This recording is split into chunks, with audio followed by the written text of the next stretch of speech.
What is going on, y'all? It is the Caveman. I'm here with Football with Oz, Austin, for episode 38 of Against the Blitz. And today we are ditching the Summit episodes for once, taking a little bit of a break and doing another team breakdown. We started with the Bengals a couple weeks ago, and we're going to do their neighbors, the Baltimore Ravens, and kind of do a whole overview of their offseason, the draft, and a little bit of a projection for 2025. And along with us, we are very pleased to have on Pete Takes, musically inclined, very, very knowledgeable at the sport of football. Very excited to hear his takes of his own Baltimore Ravens. So thank you for joining us.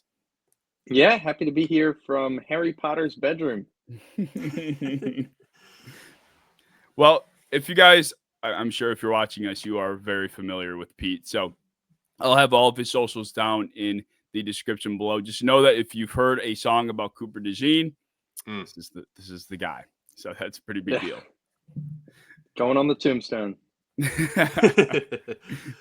All right. So the way we'll do this is we'll go through every positional group and quickly kind of discuss whether we feel like it improved, it declined, if it kind of stayed stagnant, we'll expect similar results, and kind of maybe ask a question or two about some camp battles if it applies. So we'll start with the quarterbacks, which really won't require too much of a breakdown since Lamar Jackson is their starter. That will be the case in 2025.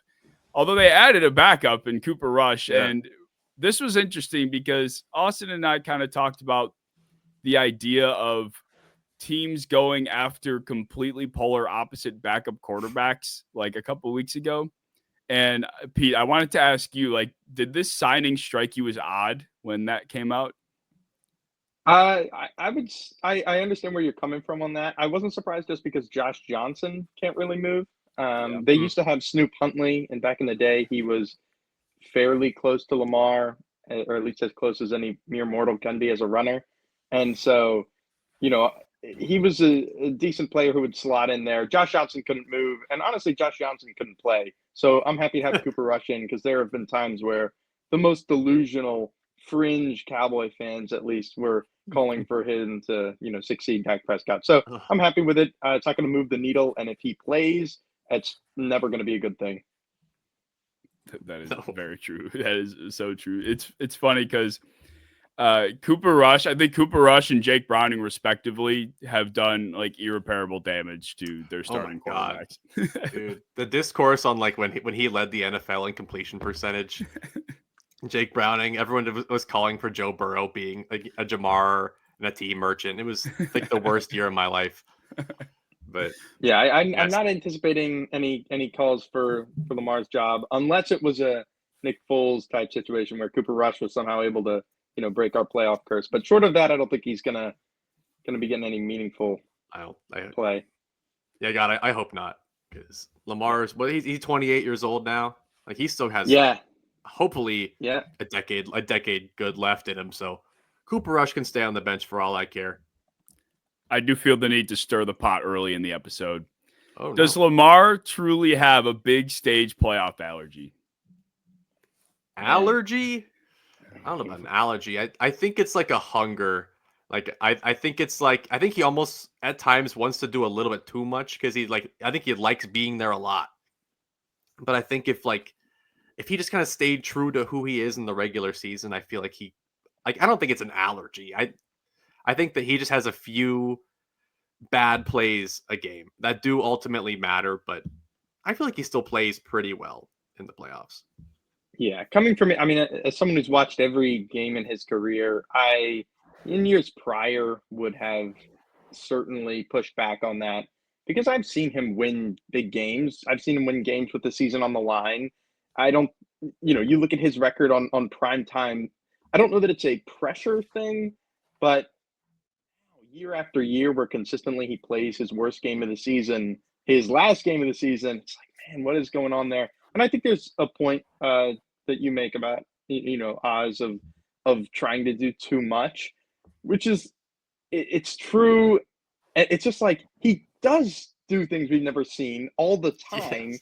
It's just, for whatever reason, he's, I don't know, not able to do it in the postseason. You think about or just like uncharacteristic mistakes, threw 4 picks all season, didn't throw any in December, and then hucks up one of the worst decisions of Oh. the season against the Bills, or just drops the football trying to break a sack. It's like he makes these mistakes that you just don't see him do. And so I don't know. I think it's more in the line of like voodoo than any allergy.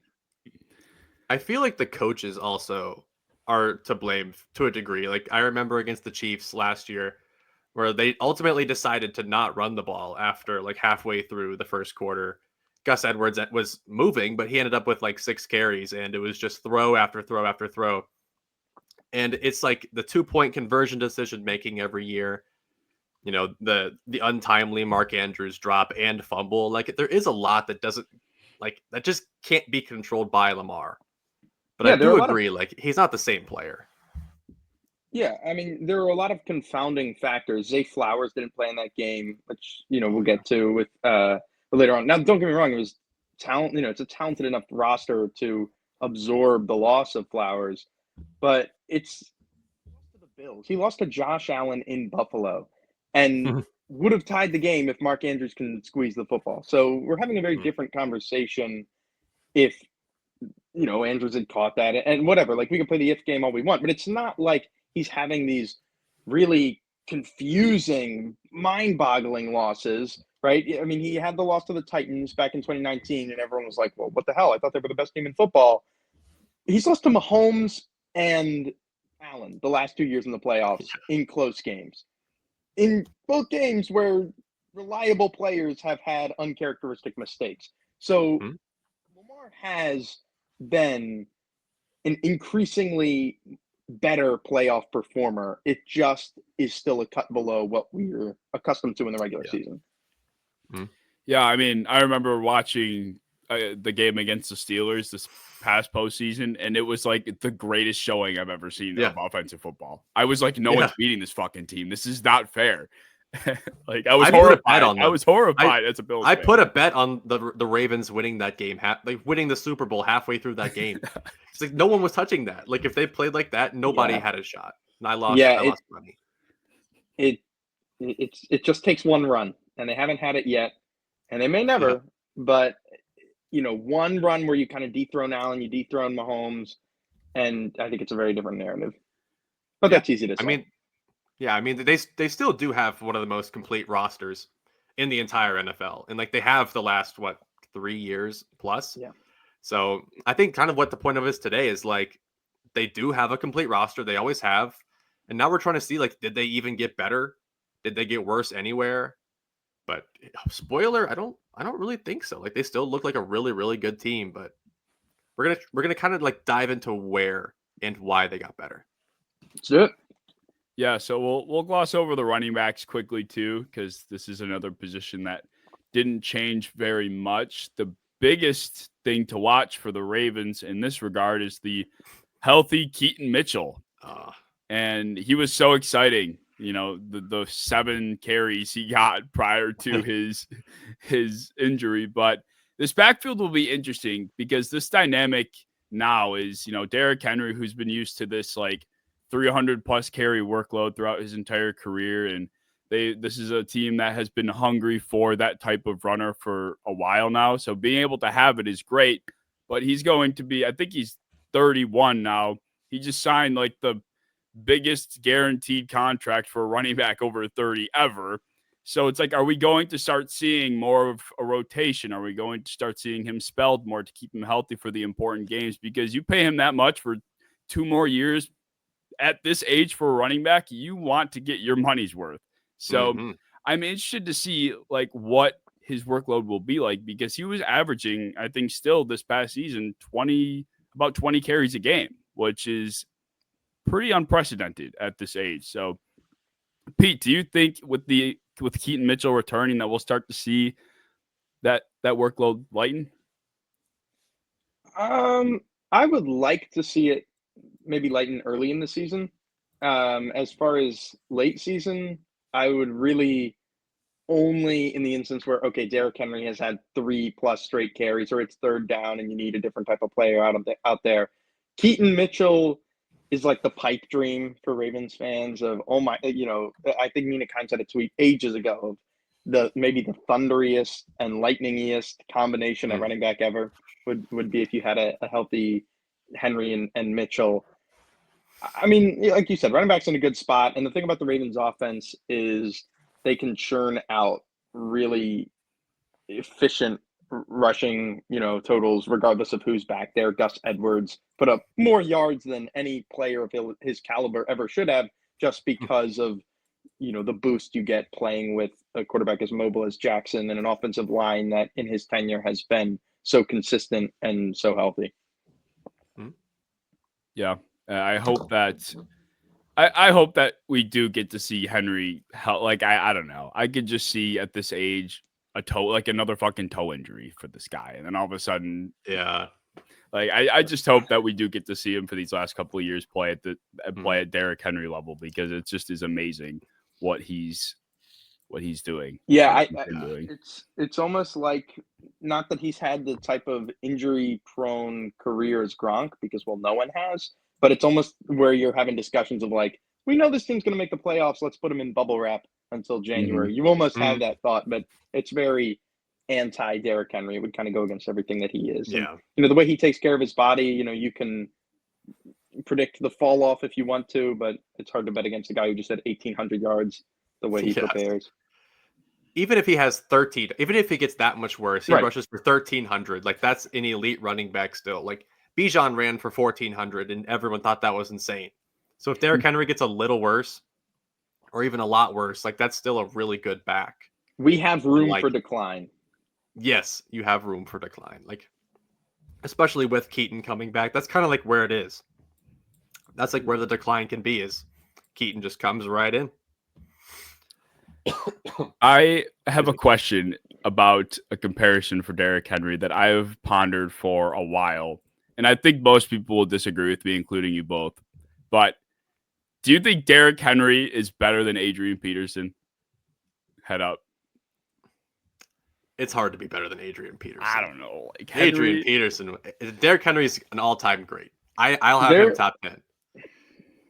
But I'm so high on Adrian Peterson. There are some similarities as far as just the pure rusher. I think I'd have to go number for numbers, but Adrian Peterson, I caught the end of his prime, watching it myself live. So I probably don't have the appreciation for him as the people who watched him and talk about him as like God in the backfield. But I got to think, for me, in my head, they're not that different. Derrick Henry, I think what he does, how he does it, is rare enough. The fact that he's doing it in this era is pretty special. So I think it's going to be a real conversation about Derrick at the end of this thing, especially with how he's trending into his 30s. Yeah, that's the biggest thing too, is the longevity aspect. It's just, for me, thinking of a guy that is so big that can run that fast that's a unicorn, quite frankly. Like, Peterson was just he just abused in many ways throughout his life, but he just definitely he was a very special, strong, and determined runner. Henry's just so gifted. Like, for a guy his size to be able to stiff arm one guy in the backfield and go 99 yards not consecutively, but multiple times in his career, how many guys are able to do that?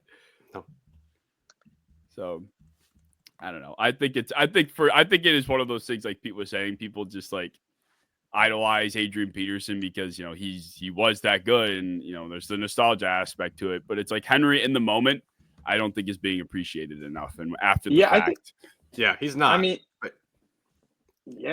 look at you go ahead. Well, he's got an outside shot at the rushing title all time, looking at it. I mean, he's at 11,000 right now. Adrian Peterson's at, sub 1,500.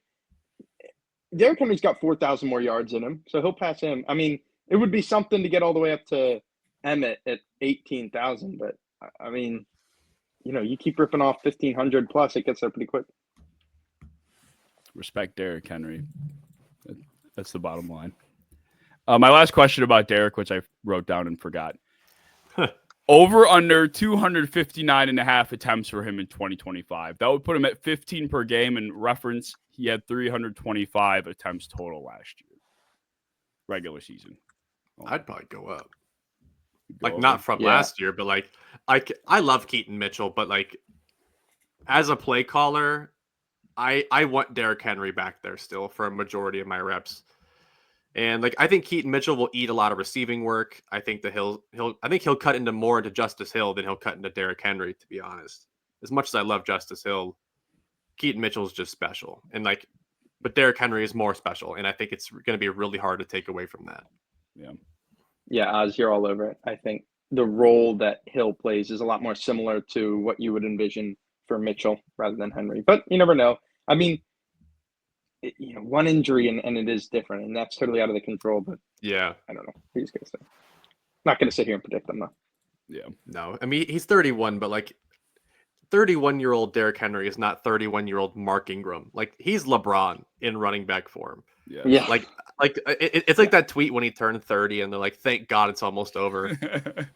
And then he went on for like 13 more years of all pro level. Like that's what we're getting with Derrick Henry. Right. He looks All we better need than he is- did as a rookie. I don't know where Max Kellerman is, but if he could just come out and make the same cliff declaration that he made for Brady, that would go a long way. Yes.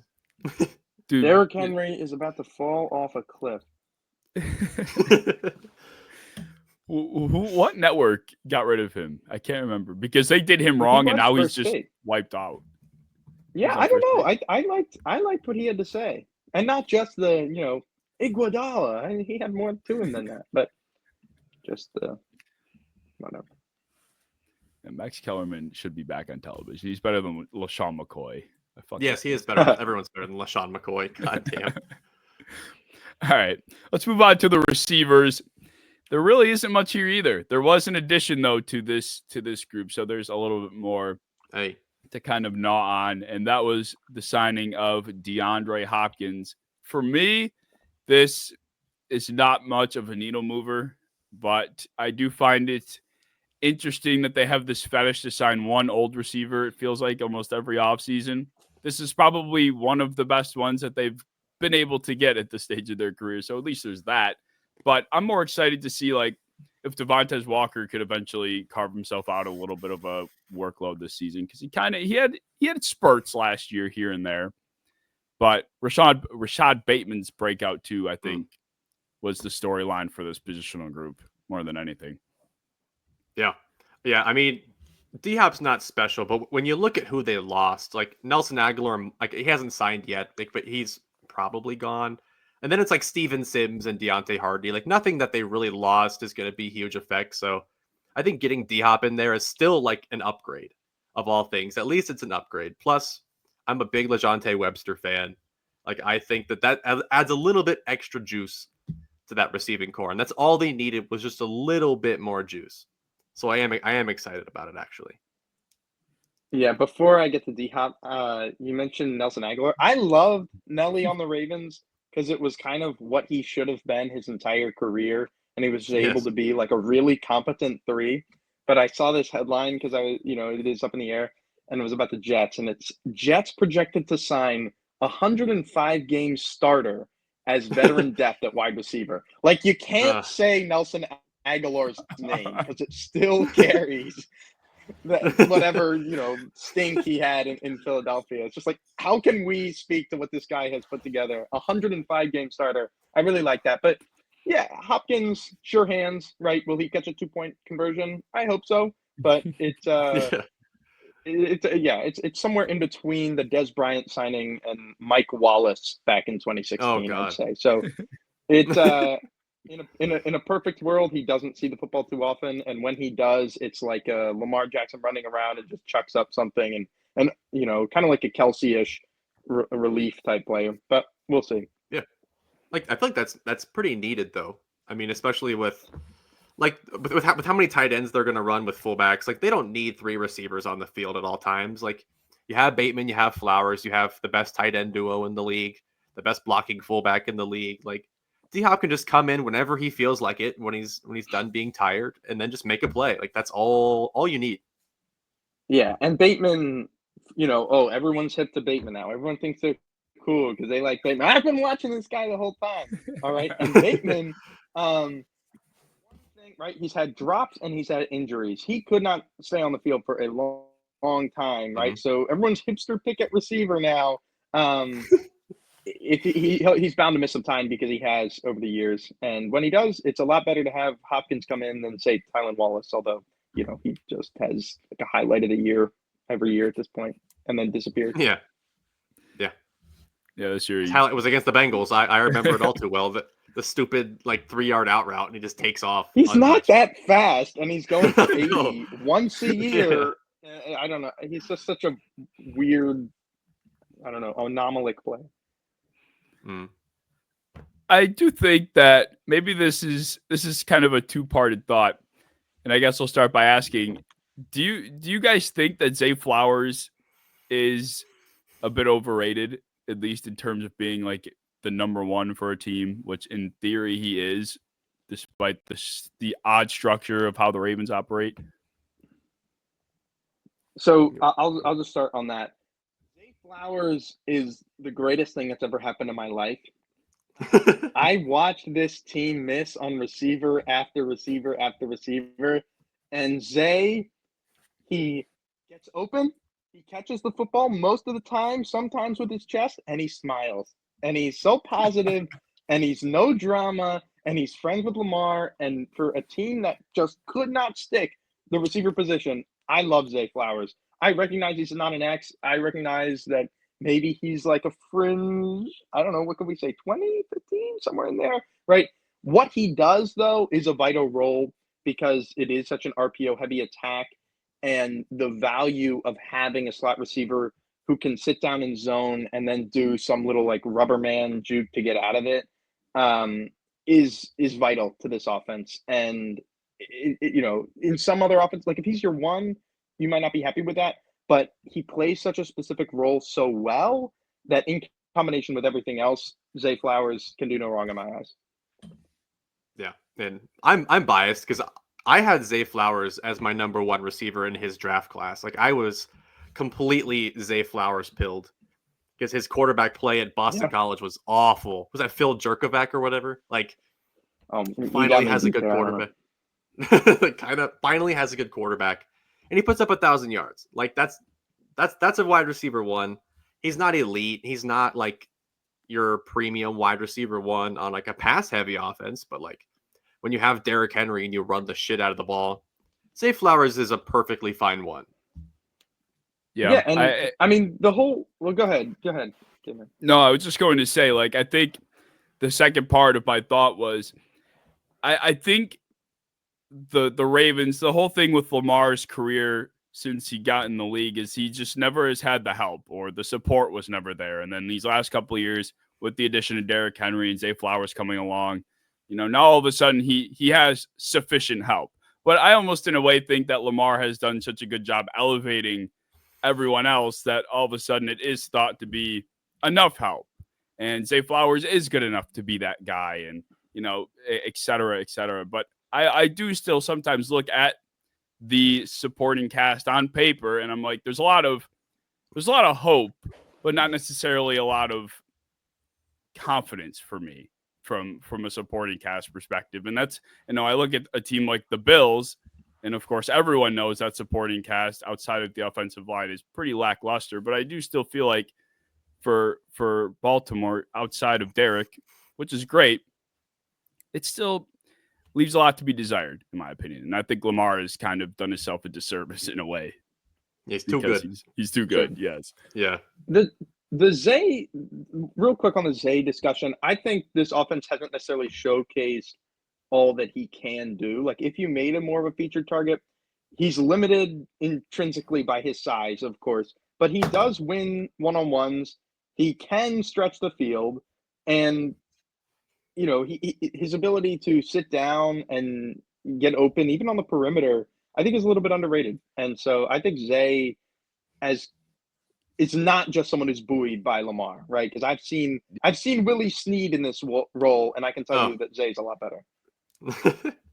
Yeah, they kind of have turned him into a bubble screen RPO merchant. Like it kind of is annoying just how many screens he could catch in a single game. And it's like in theory that's great because that's the best scenario to get him the ball. But the creativity with him, I feel like, is very just not inspiring. Like they could do a lot more downfield with him, and it just doesn't. Like you said, it feels like they don't really give him the chance, which maybe is influencing my perception of him because he. Sure. I mean, I think of one of his best highlights was that catch he had in double coverage against the Bengals his rookie year. Yep. So it is an interesting discussion when it comes to the receivers because it's never the highlight of this team, but people say like it is notably better than what it was. Yes. I will say. Yes, it's not Miles Boykin anymore. Like you finally have. There's no Seth Roberts. No. Right now.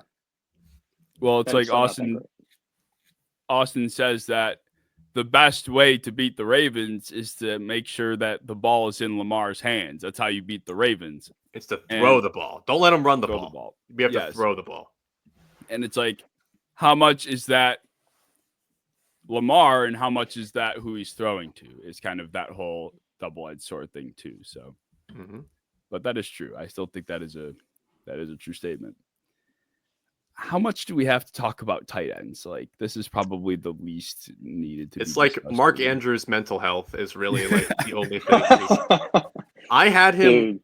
Dude. We did our tight end rankings. I'm still like high on Mark Andrews. Like I think I had him 5 off of pure talent alone. But like if he can just get his mind right, he's so good. Yeah, I wanna take Mark Andrews. I want to give him a hug, and then just kind of wave Isaiah Likely into the tight end 1 spot because it's time. Like Mark is the ultimate. Like he is who people think he is because of necessity, not because of talent necessarily. Like he was always a good tight end, but he's always had drop issues, and people just didn't really acknowledge it or just didn't care about it because the Ravens won games and he caught 100 balls a year.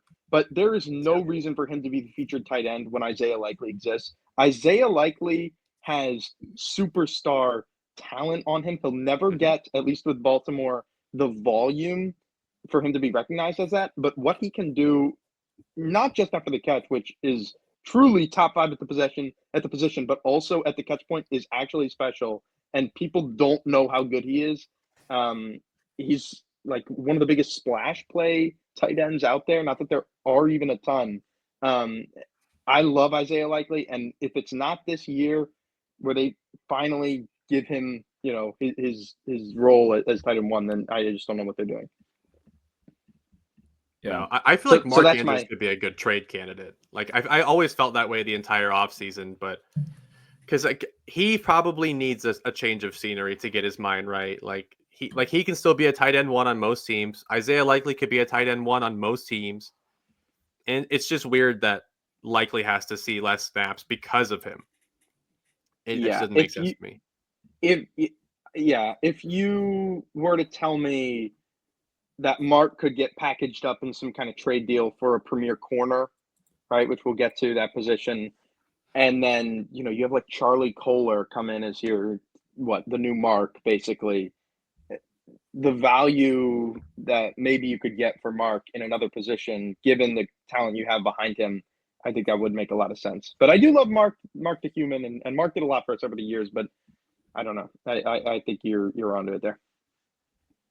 Yeah, it's fair to say his time probably should be up. Not even because of Mark, but just because of, like you guys are emphasizing, just who Likely is. It's kind of amazing that he doesn't see the football field more, because when we were talking about the preview for the Bills and Ravens game months and months ago, we were kind of saying like Zay Flowers not being around probably is more scary for opposing teams, because that's probably where Likely slides in a lot more. And that's even more terrifying than probably having Zay instead. So it's amazing that they don't have those two guys out there more often. But Isaiah Likely is the one weapon on that team that takes over games. Like he almost beat the Chiefs by himself. If he wore a size like 11 shoe, they win. Like he was that good. It dominated that game. So it is kind of sad to see that he only had like 42 catches last year. That's way too light. Dude, people spent every dollar of their free agent budget in fantasy football on him after week 1. Like, I had people in some of my leagues, but like Yeah. 80 of their $100 down on Likely, and then he's just irrelevant. The Ravens are such a balanced team that sometimes they don't feature players the way like the Bengals go into every week. Like, okay, we have Higgins, but we're really going to get the ball to Chase. Chase is going to be the featured guy because, I mean, the alternative is just not as good. It's kind of a double-edged sword in that, it's okay. It's like you're really good. You can win in a lot of ways, but sometimes it's nice to remember, hey, Isaiah Likely can get 5 to 12 yards on an out route anytime you want it. Mm-hmm. Yeah. Well, that's a good thought that I'll circle back to, because I think that applies for the Ravens across the board, not just at the tight end position. But we'll go into the offensive line, which is actually probably outside of the secondary, the most exciting aspect of the offseason for this team. So the biggest loss was, of course, Patrick McCarry, who signed like a 3-year deal with, I think, Jacksonville. And then the draft, they went and grabbed a few guys in this past class. They grabbed Emory Jones, Garrett Dellinger, and Carson Vincent. I think he was the sixth round pick. I think all 3 of these guys, based off of what I was reading, end up making the 53-man roster. And Emory Jones specifically is the one of their 3rd round pick that could end up being a starter going up against Andrew Voorhees at the guard position. Pete, do you think he has a real shot to taking that spot? Yeah, he does. What I would also say is any alarmist, right, just looking at the Ravens is like, now McCarry's not going to be really, concerning, but as someone who's watched them a lot, it's one of the things where this is a position or just a position group where they're going to be able to develop talent in-house. Like, they consistently get the most out of interior offensive linemen that they drafted. Now Jones was, of course, a tackle, but they have a plan, and by week 8, we're going to be talking about one of the best offensive lines in football, because that's what happens every single year. You think about the Fa'alele experience of last year, where week 1 and 2, oh my gosh, the sky is falling. He can't move. He can't do anything. And then it's like, Fa'alele is doing a pretty good job by the time we're, approaching Christmas or whatever. Just don't watch the Raiders tape, because that was the worst thing I've ever seen. But, it's just like the best guy will win out. They know how to evaluate the position and then also develop it. Whether, you think about John Simpson goes and gets paid, McCarry goes and gets paid, Bradley Bozeman went and got paid, Ben Bredesen, there are always guys who, Ben Powers, right? They just churn out players. And it's one of those things where, it might not be an absolute superstar, but it's going to be a high floor. And, you just grow to trust that. Yeah. Patrick McCarry is someone, like, I grew to respect him a lot, because that guy, like, he was willing and did play like every position you asked him. And like, I feel like that did hurt him long term, because he never really got to sit somewhere and just soak it in and develop. Like, he had to just keep moving around wherever coach told him. But that is why he got paid, because Jacksonville needs help everywhere. But so that does hurt, having a guy that could just slide in anywhere, not having that. But like, the penalties and the upside from McCarry just were not there. Like, I don't, what, he had 14 penalties last year. Like, it was rough, but I do like the approach to just attack straight projects with high upside. Like, Emory Jones has a rough floor, but like, the ceiling is really high. Like, he's a behemoth. And then Carson Vincent, same thing. Like, he needs 3 years to develop, but they got Ronnie Stanley for that at left tackle, and Vincent can slide right in and be a really good tackle someday. So like, I think they attacked it the right way. And Joe Noteboom was once like a thought of to be a somewhat decent tackle who kind of just fell off the face of the earth. But I liked the way they went about this a lot. Yeah, everyone kind of gave them credit prematurely for outsmarting everybody else when they drafted Voorhees, because it's such value, and then you stash him for the year, but you can afford to do that because you're a good team. And then it was kind of a disappointing last season. But yeah, I wouldn't close the door on him at all. It's pretty rare for them to just flat out miss on a guy. Whereas, there are other teams like your Bengals where they'll throw who knows how many picks, and it's like it just can't stick no matter where you draft them, because I think O-line is just so much development. You see that like good teams and good O-line coaches are a little bit easier to predict that way. Yeah. No, that's absolutely true. That's why in Buffalo, when we got Aaron Kromer from, I believe he came from the Rams, like that was a huge deal. And I don't think we really knew it at the time, at least those that the casual fan, like, an offensive line coach was hired. Yippee. Well, it ended up being one of the biggest blessings for Josh Allen's career ever since, because now we had a top 5 unit without, other than Dion at his best, not like these outstanding talents. We have a bunch of pretty solid guys that work very well as a unit, and that can only, speak to how good of a job Aaron Kromer has done. So that is a very fair point. Like, if you just have the right system, you can just throw darts at all these development players and you make them all work. Mm-hmm. All right. Let's move on. Defensively speaking, there is. I was worried about this. Oh. Are we not going to acknowledge Pat Ricard? Oh, yeah. All right.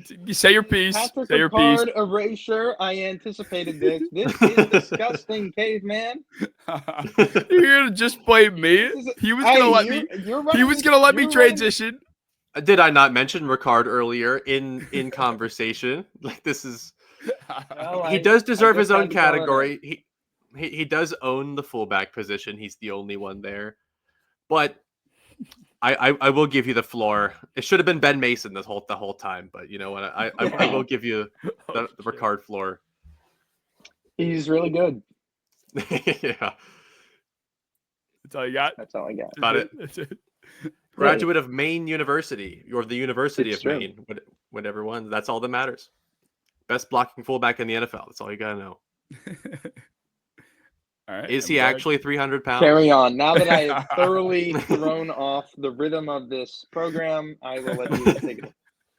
That was good. All right. Well, now that he got he's really good comment out of the way. He's 275. He's not 300 pounds. I agree. Actually, there's no way he's 300 pounds. That's just something they like to say. You look at him, his lower half versus some of the guys in front of him. I think that's a lie, but I'm willing to overlook it because I like it. Fair. All right. We'll get into the interior defensive line. Not much change here, but they did draft one of my favorite interior guys from this draft class in Aeneas Fub. We still don't know what that pronunciation is. Fub Peebles. And he's gonna add some juice to that interior defensive front. And I'm excited to see, because they're one of those, defensive fronts that they don't have one guy that typically is, racking up 17 sacks a year. They're a team that is schematically dialing up pressure. And I think Peebles is going to be a great option to slide in on obvious passing downs, and he can be a big disruption on the inside. Yeah. I mean, I think people also forget how good Madubuike was like a year ago. Like the production wasn't there, but like a year ago, he was paid extremely well because he was like the best interior disruptor in the league at the time.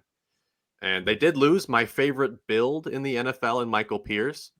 He is the best looking football player ever, and he had a great pick against the Browns last year. I'll never forget that, but.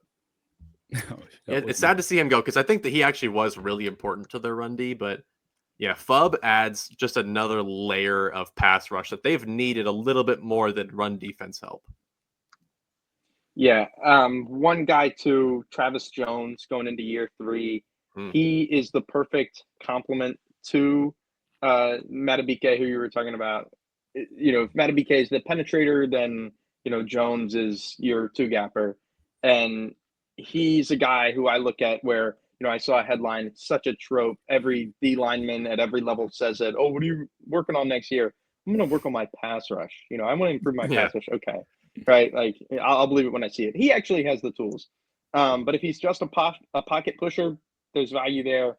And I think the guy who really could make a difference as far as an addition is Mike Green.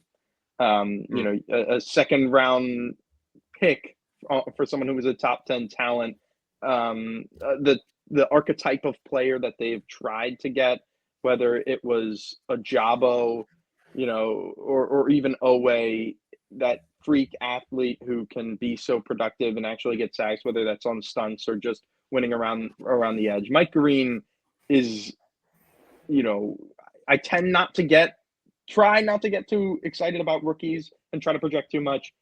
The way he slots in as a disruptor, I think, is actually going to matter. And, you know, we'll talk about Starks obviously coming up too, but those two rookies, I think, actually really matter. Owe had, you know, if we want to call it his breakout year last year with 10 sacks, a solid player. I don't think he's ever going to be, you know, a household name as a pass rusher or anything like that, but he does the dirty work. And then Kyle Van Noy, who just has had the strangest career resurgence perhaps I've ever seen with 12 and a half sacks. I was like, how does that stack up? Yeah, it's more than his first 7 years combined. So he's, you know, it doesn't feel really sustainable, but I'm happy with it. So yeah, I don't think this is anything to look at that's going to be way improved unless Mike Green is who they think they've drafted, and then, you know, watch out. Yeah, I mean, like last year, I remember like Ravens fans wanted the firing squad, everybody in the secondary for like the first half of the year. But part of that also is like getting to the quarterback faster. And when you have Mike Green, whose specialty is getting to the quarterback faster than everybody else, like that does matter. Like whether or not he actually does see the field, because people are weird with rookies like that. But if he does, I think it'll be really impactful. They're also a team, you know, we've talked about, you know, the retreaded veterans. Jadeveon Clowney, Zadarius Smith, and Matthew Judon are all former Ravens who are out there as free agents. They love that kind of player. They love to get him for cheap. They almost signed Zadarius Smith, if you remember, you know, years ago. They had actually an accepted contract before, I don't know if Zadarius' agent or what, kind of looked at him and said, this is, you know, a horrible deal. But it's they totally lowballed him there. So I wouldn't be surprised if, you know, another opportunity to get their hands on him, they get him and then get the most out of him because that's kind of what they do. Yeah, Mike Green was my second edge in this class. I was very low on him to start with just because of all the off the field stuff. I should have stuck to that opinion because it obviously impacted his draft stock, but I just started to watch more and more of him, and I'm like, how is this guy not going to go in the first 15 picks? Like, he has to.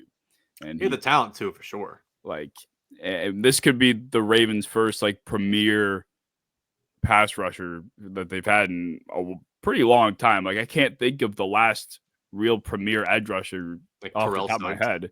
Yeah, like, Suggs and Doomerville back in 2014. Elvis, right, like 10 years ago now. Dude, me and Elvis Doomerville are the same height. That's incredible. I'll say between Mike Green and Justin Tucker, without speculating here,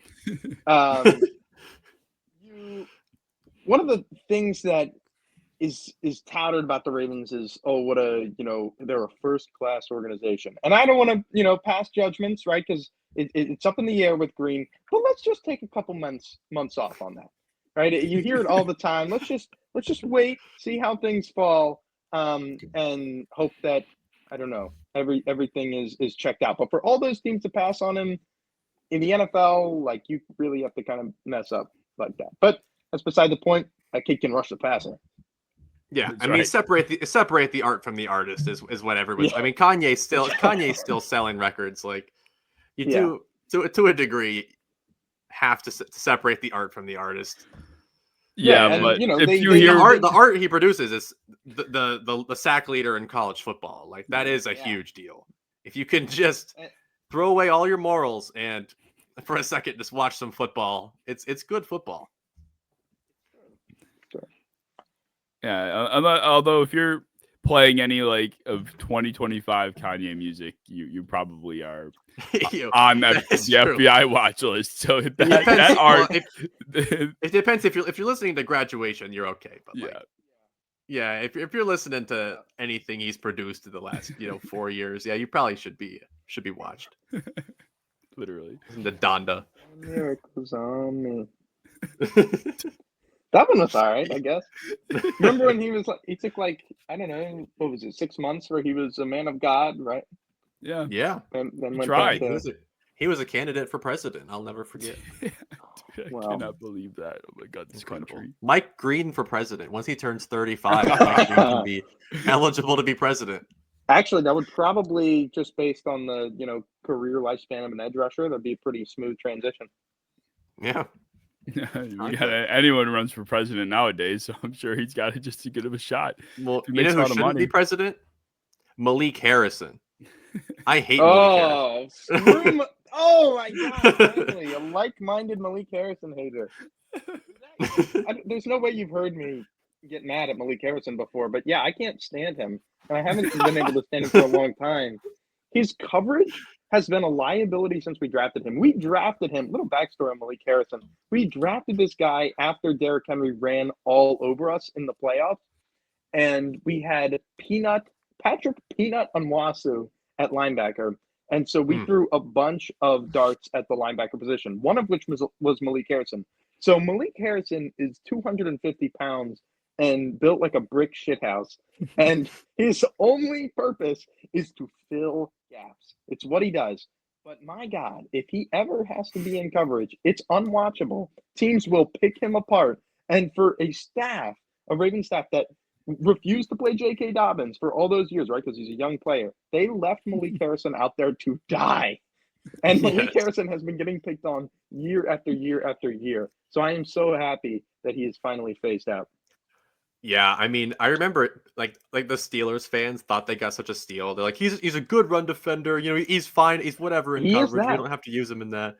He's a terrible in coverage. Like he's unusable in coverage. Traffic cone. Crazy. Yeah, I mean, they paid him too. Like he got money, and like plenty of it. Dude, like way more than he. I don't should even be know that making. I saw signed elsewhere, and then just all right. Malik Harrison's out of my life. I'm good. I don't even think I saw the details. They did the contract. Yeah, it was more than he should have, and they did the same thing with Patrick Queen. That's just too much for a bad. Yeah, why are they like taking our retreaded linebackers? I don't know. Interesting. They paid the shit out of Patrick Queen though. Like, yeah, they did. I do like Chris Board though. I was sad to see him go. I actually really liked like I turned on some Ravens tape and I liked Chris Board a lot. So yeah, that was Chris like my two bullet points was hate Malik Harrison, love Chris Board was what I had written down. Like I never watched a lot of Chris Board like individually. I kind of just saw his name come up every once in a while, but like I went back and watched it. He's pretty damn good. No, he is, and he's such a like Harbaugh wet dream as far as I believe he was an undrafted free agent and then a special teamer and then worked his way up. Like that's real. That's awesome. So yeah, like if you could tell me that I could get, I'm seeing it Chris Board for like 2 years, $6 million. Rather than Malik Harrison for 2 years, 10 all day. Yeah. Chris Board's a pretty good player. And I also did have, he was pretty good.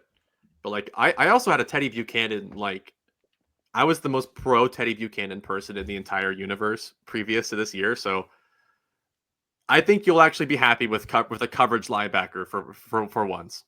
Yeah. I mean, Teddy Buchanan I look at as like the Trent Simpson, like this is legit now, right? There's a guy behind you. This is some, some coals on the feet there. Let's start taking this seriously because Chris Board basically took Trent Simpson's job last year. Because he should have.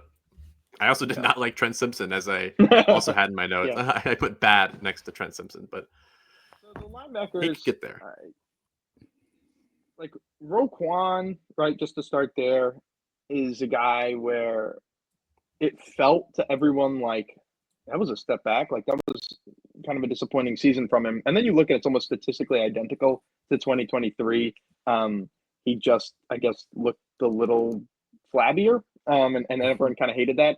But Roquan, I think if he is, and he tends to get a lot out of the player playing alongside him. Like people often say, he saved Patrick Queen's career. If Trent Simpson is on the Patrick Queen plan, which is what it seems like linebacker is a hard position to adjust to, and so there is hope at least that he can eventually make that jump to be that really athletic will linebacker, even if he never is the super, natural coverage player, which Patrick Queen never was and never will be. Yeah.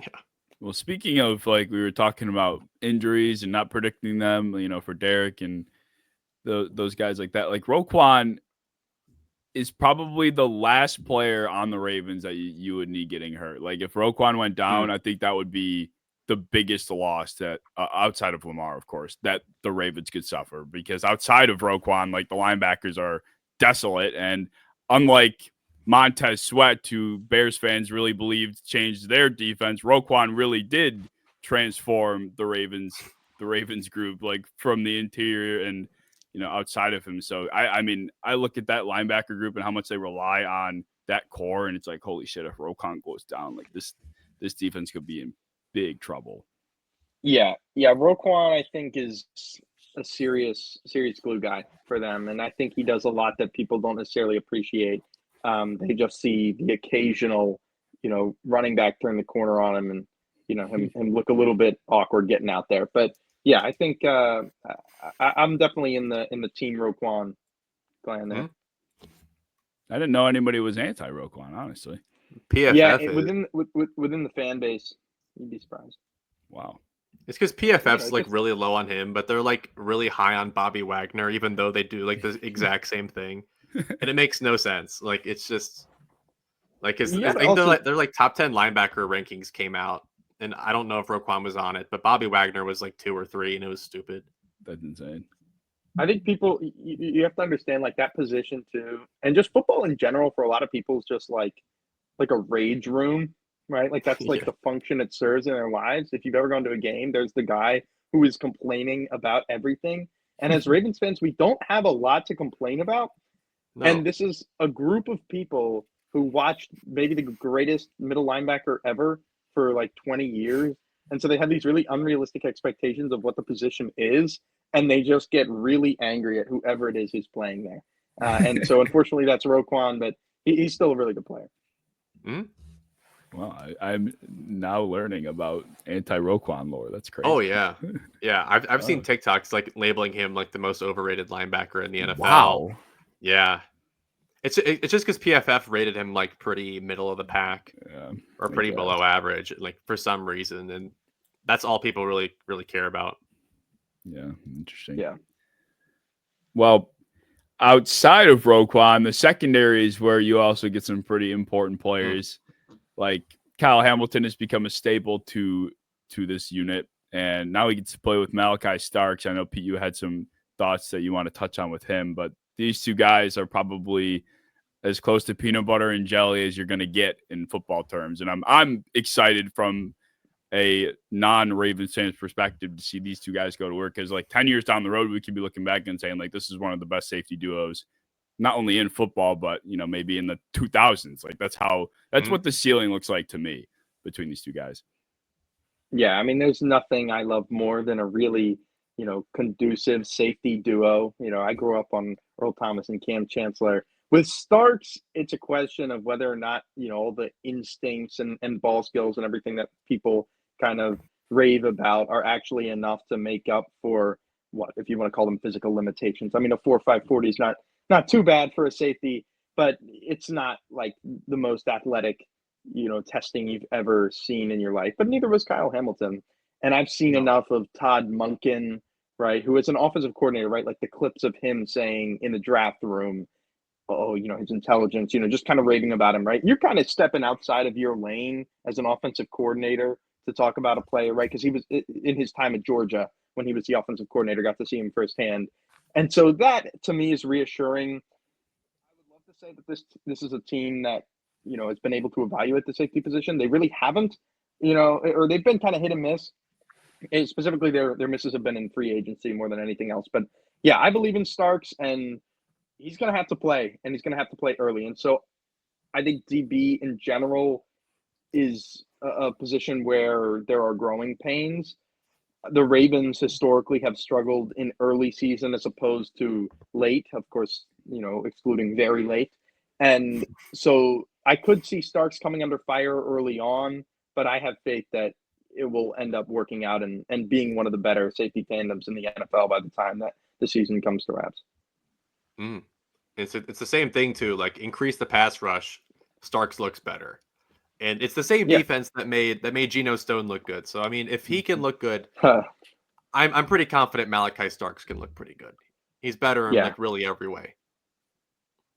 The blow there is Ardarius Washington. Yeah. Oh I don't know if you or Ardarius Washington, like if you turn on the film, you think everyone's moving around, you think everyone wants to hit, you think people are serious about their jobs. Ardarius Washington is serious about his job and does not care at all about his body. And of course, his injury he sustained was in off-season workouts. It wasn't even flying 100 miles per hour into a dark place, which is what he does. Like he is a tough SOB.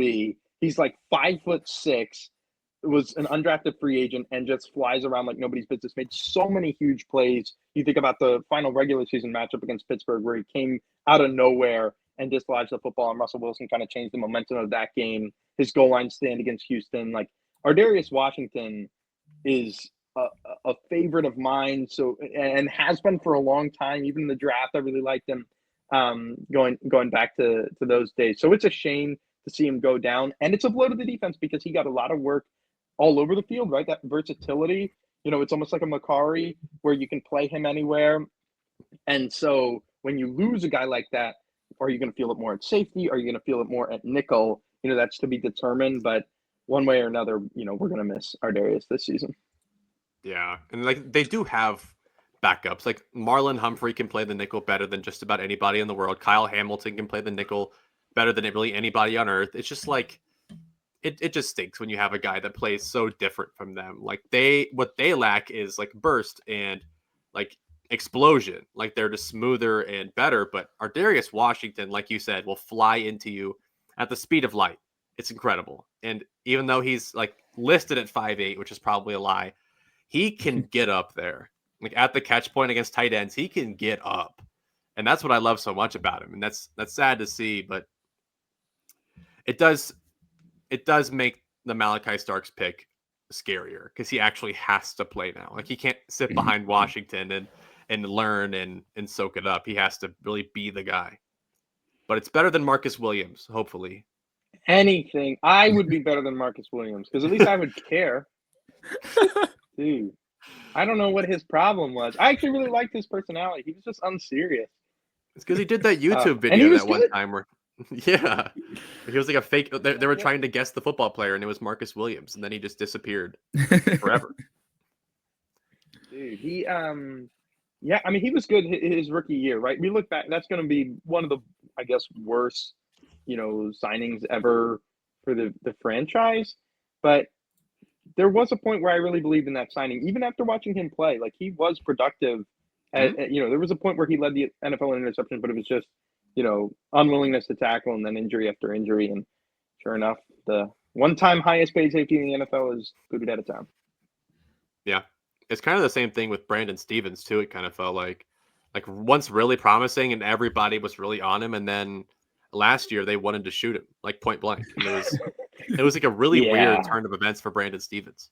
Brandon Stevens is like, all right, Roquan, if you think people get mad at Roquan, Brandon Stevens at games, you would think was a Nazi or something. It's crazy. They hate him. Personally, they hate him. And it's just such a funny existence that he led where he was fairly close in coverage because physically he's got it. But he would never, ever turn his head. And so that would result in getting either, jumped over or drawing PI. The Jets paid him for some reason. A lot. And we're going to talk about his replacement, who I'm not too enthused about, in Chidobe Awuzie. But yeah, Stevens being gone, like I'm not ruling out the possibility that the bad voodoo I'm talking about was just Brandon Stevens. Like he has that kind of negative energy about it. So you also hate him too. So you're a part of the fan base portion. I actually kind of feel bad for him. Yeah. Like the guy was playing running back in college. I think it's a junior. Played maybe 1 or 2 seasons at corner, and Harbaugh and company looked at him as a project. And what they did basically with that as a background is miraculous, right? The fact that he was even able to touch the field, and there were spurts where he looked pretty good. But yeah, also just really mind-boggling errors. And it's like if he were just get left in the dust, he'd never see the field. The problem was he was good enough to be there and then incompetent at the catch point. So it was just like he was too good for his own good. Well, the problem is that they had those issues, and then their solution is Chidobe Awuzie, who was a great pick 4 years ago, but he has since tore his ACL and turned 30, and he's much, much different from his like peak Bengals Super Bowl run. But yeah, he's not that anymore. But Bilal Coney is, and that guy is going to be the actual Brandon Stevens replacement because he is good. He is actually good. What about Robert Longerbeam? Get out of here. Robert Longerbeam fan? Get out of here. He's playing the nickel. He's not going to play. But Bilal Coney, I actually do really like. I don't know. You do? Yeah. All right. So tell me, right? Like, why should Ravens fans be excited about him? Because he actually has like the Brandon Stevens mold, like long, physical. No, bad sell. Right? You got to go away from Brandon Stevens. His name is not Brandon Stevens, and he's played corner for like a year, longer than a year. He's not 30 with torn ACLs in Chidobe Awuzie. He's young, spry, and is good at football. That I believe. I like the sound of that. Yeah, I'm not excited about Chidobe Awuzie. I think is gonna need like a security detail leaving the stadium every week because they are gonna pick on him because you look at the secondary and like, all right, let's say Starks is good. Let's say we know Hamilton is good. Humphrey is awesome. I believe Nate Wiggins could be Denzel Ward-ish. There is a glaring issue in Chidobe Awuzie. Teams are going to pick on him. I was like, he can't stop, right? Like once he gets going, he can't get going and he can't stop. So you tell me what that is. Yeah. But I think teams are really going to just attack him, and it could be rough. But so that's why it would be very un-Raven-like because they've had really good teams just before the trade deadline and not gone all in. But if everything but that one corner spot is clicking, which of course is, unrealistic, I would say a move for Ramsey or some type of big name would really be the move to maybe say, you know what, this is the year, right? Have the guts to just go all in like the Rams did. But maybe a pipe dream. I mean, like I did have a section where I put like connected free agents, and I did put Jalen Ramsey ? Because that would be intriguing. And I know Awuzie is going off of like 2021's name value as opposed to what he's actually done since then. But yeah, Jalen Ramsey is still one of the better corners in the NFL, despite what people think for some reason. Like he's really not that washed. He's still very capable of being a second, third corner. And was good. Now, I guess it's not totally the same thing, but like, all right, the hope with Awuzie is he's another year removed from his injury, and he's in an organization that will compete and will actually care. And, I've seen it enough to where just being around competitive players, like makes you better, right? I mean, how many players were lost on the Jets all those years, whether it was Demario Davis or Leonard Williams, right? And it's like they go somewhere else, and then it's like, hey, these guys are actually really good at football. You hope you get that with Awuzie, but it's kind of the same thing with Ramsey too. I guess you're not buying as low, but like Jalen Ramsey has been good on some uncompetitive Miami teams, and so you get like a reinvigorated Jalen. It's still going to cost you because people know who he is and kind of they've seen him at that level, but maybe you get like a real resurgence, and then you have the best secondary in the league, something like that. Hey, in Chidobe Awuzie's defense, the Ravens somehow got Tre'Davious White, who's coming off of X amount of leg injuries, to play pretty serviceable CB2 football. So and they were desperate for it. I really liked Tre'Davious White for us because he, one thing that he always had was ball skills, and so it was so nice to not have to watch Brandon Stevens forget how to play football every time the ball was in the air. And I don't care that Tre'Davious White couldn't move the way he once could. It's just like, yeah, I think ball skills in general at cornerback don't feel like, and maybe this is just like I don't know if this has any merit at all, but just like gut feeling to me don't feel like they are what they used to be. I feel like everybody just panics now.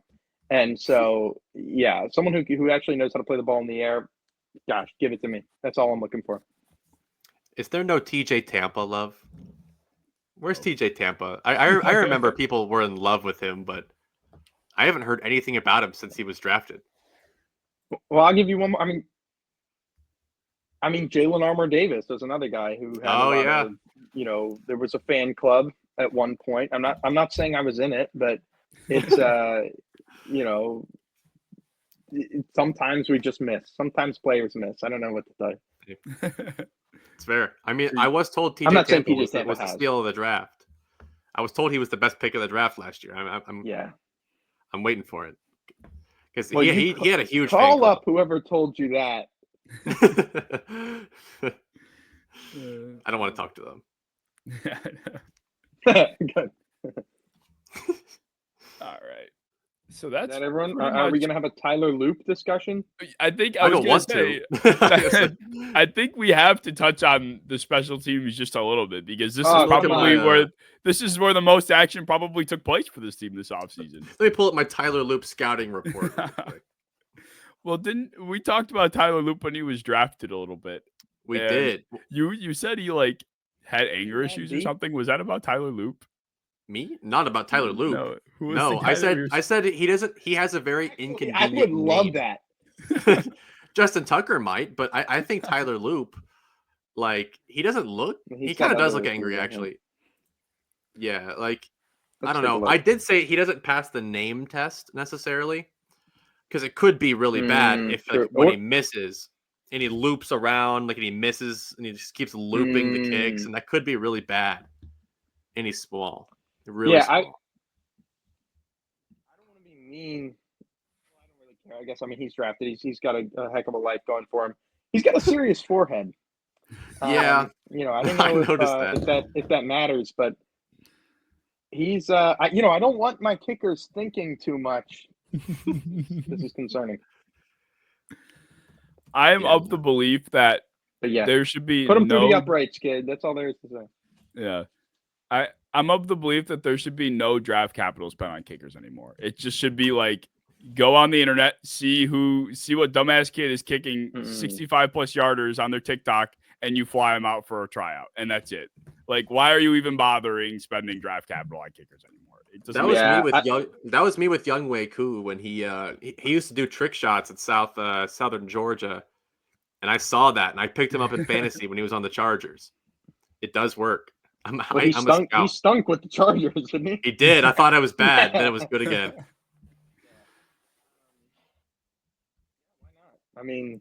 Shoot, and you can make the argument. Well, if they drafted him, that means they really know. Roberto Aguero was a second-round pick. There's not a good history with these guys getting drafted. No, but I would hope, I guess. And the Ravens have been out of the business for a long time, right? They haven't had to. So maybe they're like the Green Bay Packers of kickers, but I don't know. We'll see. That is true. They could just be the case. Before, so. I don't know. Harbaugh does have a steep special teams history. He was special teams coach at my University of Cincinnati. I know all about that. That is in his blood. So I wouldn't be shocked if that's just a thing that he spends a lot of time on. Yeah. All right. I think the last thing we want to touch on is a slight discussion about their 2025 projection. The sports books have their win-loss total set at 11.5 for the season, which is about as steep as a number as they set them at. Sometimes I'll see 12.5. I don't know if I can recall ever seeing 13.5, maybe for the Chiefs once or twice, but 11.5 is a tall task, especially looking at their schedule. Pete, do you have you put together like a win loss type of schedule prediction yet for the Ravens? Not formally, and it's not even in protest to the practice as a whole, right? How asinine it is. Everyone gets hurt. It doesn't matter, right? Mm-hmm. But no, I mean, I saw the schedule when it came out, and I just kind of ran through my head, and I think they're about. I mean, I feel like we know what they are, right? They're an incredible regular season team that's gonna drop the weirdest game you've ever seen in your life. It'll be like 18-12. 3 out of 4 of these games are against the Steelers. Last year it was against the Raiders. The year before that, it was the Colts at home. Gardner Minshew upset them at home. Like, they just have games where they show up and they don't show up. And maybe that's just the NFL being competitive. But yeah, I think I such a deep team. We've seen them do it before. It really is, teams tend to say, like, once you, like, expectations raise very quickly, right? You think about the Texans, people will say the Texans are like Super Bowl or bust, right? Anything short of a Super Bowl is disappointing, right? It's like, slow down, right? Only one team can win. But the Ravens really are that. I mean, it's year after year after year. They should win the division, right? Maybe the Bengals, if you get another Burrow season. But just as far as the track record that they've had, the talent that they have, I look at them as right around there, 12, 13 wins, with a head scratcher here and there. And then, I don't know, maybe not being quite good enough to get a home bid in the playoffs throughout, and then going and losing an icy Buffalo or Arrowhead or wherever it is. Yeah, I mean, I did a lot of math to figure out their actual record this year. And I saw last year they were 12-5, and I don't think they got any worse. So I do think they will be at least 12-5 again. That is my official formula to get there. And like, I just don't think, like, looking at the entire roster that we just did, like, they got worse. And like, where kicker, not really. Tucker was terrible last year. Like, I don't think they really lost enough to make you think they're just going to magically drop a game or two. If anything, I think they lost some games that they shouldn't have, like the Raiders game. So as long as they don't play Minshew again, like, I don't see why they can't get 12, 13 wins pretty handily. I mean, you talk about. Yeah, go ahead, Ken. No, I was just gonna say they do have a stretch. We were looking at it before we recorded, where they go to Buffalo, of course, in week 1. Week 2, they get the Browns, being a divisional game, and then they get the Lions, the Chiefs, the Texans, and then the Rams. So they start their season off like huge hit after hit. And like, then they Bears, have to play, right? I mean, and the they Bears, beat the shit out of the Lions. They made me think that Ben Johnson was trash. Like, they beat the shit out of the Lions at one time. Like, yeah, dude, they go. I mean, how many years in a row are we going to talk about this team as being healthy and the best team going into the playoffs? Like, I will be honest, I'm taking that for granted, just as far as, like, cruising through the regular season.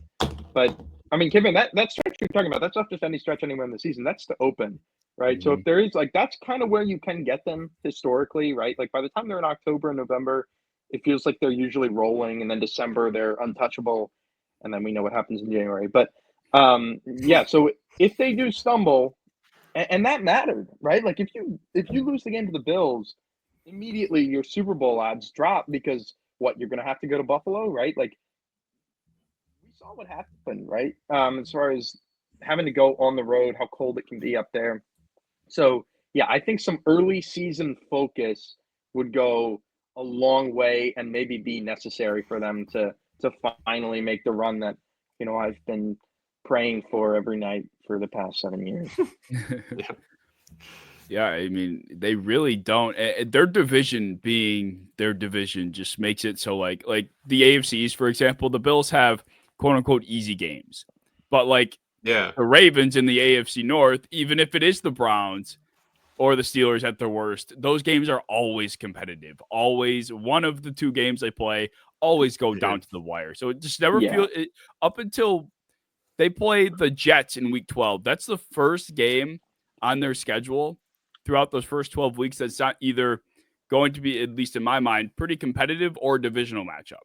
So AFC North games are different. Like, I don't know if you've been to an AFC North game, but like regardless of where you are, you walk to your car with your hand on your keys because you're ready to stab. Like you got to get ready to stab. It's crazy. Like they will fight you in the parking lot.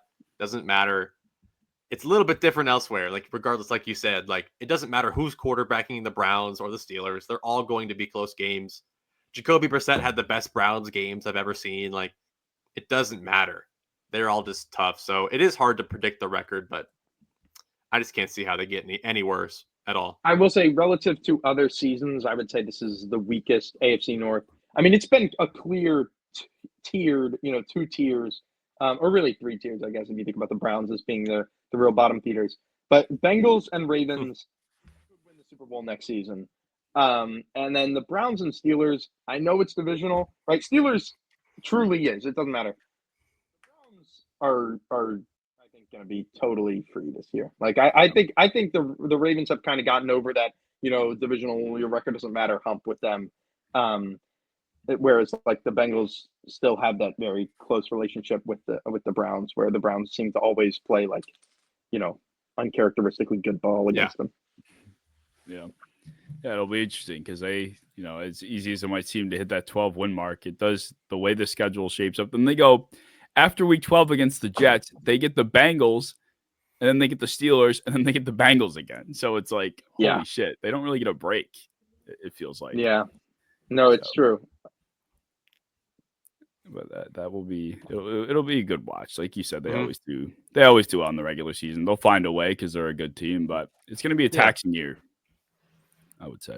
Yeah, you'll be sweating. That's also, I mean, that December 27th game in Lambeau. I kind of actually like as a know what that feels like in case you have to go back to Buffalo or whatever it is. But yeah, I mean, everything is it really is hard to stay present and care about week 6 necessarily when you're constantly thinking like the way it was closing. But I guess that's true of life. Yes, it is. All right. I mean, that would pretty much cover every branch I could think of with the Ravens. If you guys have any closing thoughts, feel free to throw them in the bucket. No, just thanks for coming on again. That was really cool. I was nervous you somehow liked Malik Harrison, so like I am glad we were on the same page there. That's all I had. You were talking to the king of the Malik Harrison hate club. That's good. I can't stand. I hate him more than Stevens because I feel like he hasn't gotten he deserves, which I guess is horrible to be like hate quotas or whatever. But Stevenson is like truly picked on. He's like. Everyone's hopping on him. It's like, yeah, he's an asshole, but come on, even that's a little too far. Harrison's over there. It's like he's doing the same shit, but no one's getting mad. So yeah, Malik Harrison, get him out of there. See you. Good riddance. Although, thank you for the 2021 AFC wild card. Thank you for your service for 2020 rather against the Derrick Henry stopper. That's what we brought him in. That's what he did. So for one game, he did what he was designed to do. All right. Well, we'll wrap it up there then. Yes, Pete, thank you again for taking the time to join us. This was a blast. Be sure you do check out all of Pete's socials down in the description below. I'll have them linked down there. Be sure you check out all of Against the Blitz's socials down there as well. And tune in for episode 39 in 4 days.